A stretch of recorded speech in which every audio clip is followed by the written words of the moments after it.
Hello. So, self definition. How do you define yourself? It's kind of hard, but I can think of three things that may be at least important parts of my identity. Um, and I feel like as I've gone through childhood and I've become an adult, I've come to know myself pretty well. So, I've always had an innate love of animals. Um, I did not fit in at all as a kid, and I have a really close knit religious family. And so I hope through these things that I can convey a little bit about myself and let the class get to know me a little bit.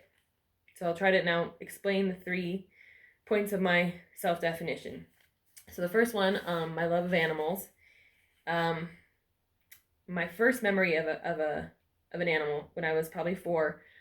I got my first kitten, and I remember my mom and I bringing her home and giving her a name. We named her Baby, and that was a really big moment for me. And then in the 3rd grade, we got a class pet, and it was a garter snake. And I was really excited. I really wanted to hold her, and I'd never touched a snake before. But some boys in the class got to hold her first, and I was so devastated. I just started crying at my desk and hid my face. But they noticed, and they came over and offered me the snake, and it was really cool and a really good memory for me. And then as I continued through childhood and went into adulthood, I still loved animals. I had a lot of pets growing up. I did 4-H, and I raised chickens, ducks, horses, rabbits, and goats. And then I also had some other different pets. I had cats and dogs, of course. And I had a hamster at one point. I had ferrets. I've had snakes, sugar gliders, and a lizard.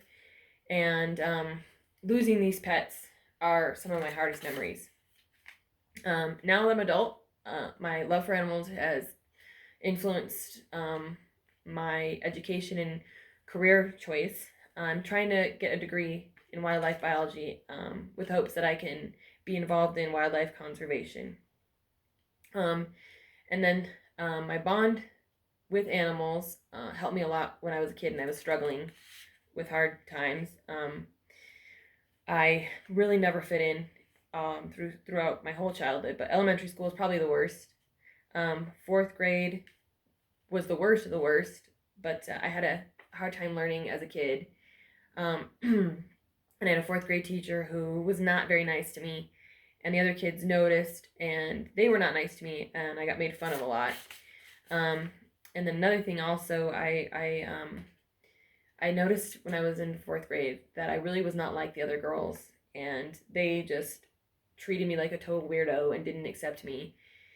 And then I remember I decided at one point that I didn't want to be like them because they were not very nice. Um, so then as I grew up, I eventually came to accept myself. In high school, I was super awkward, really shy, but then I started to realize that being different was not a bad thing. And then in my late teens and 20s, excuse me, I started to really embrace who I was. And now I've grown up to be a much stronger, more confident person. And then another thing that helped me get through those hard times was my family. So I grew up in a religious family, and we were all very close knit. I had really good parents. My mom did a lot for us. She really gave a good example, and she devoted herself to giving us positive experiences and learning. And both of my parents taught us good values, to be honest and have integrity, hard work, kindness and compassion. And they always taught me to never judge and always accept people for who they are.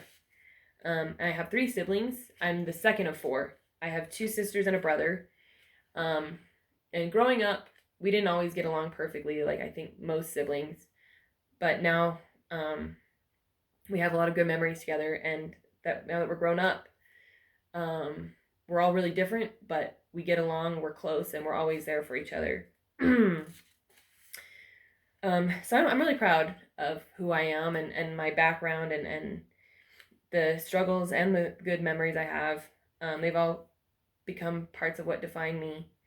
So it's my love of animals, my never fitting in as a kid, and my family. They're the 3 things that really have come to shape who I am and to define me. So it is kind of difficult to define yourself with just three things, but I hope that I was able to give a little understanding of who I am. I think it helped me to understand myself a little better. Thanks.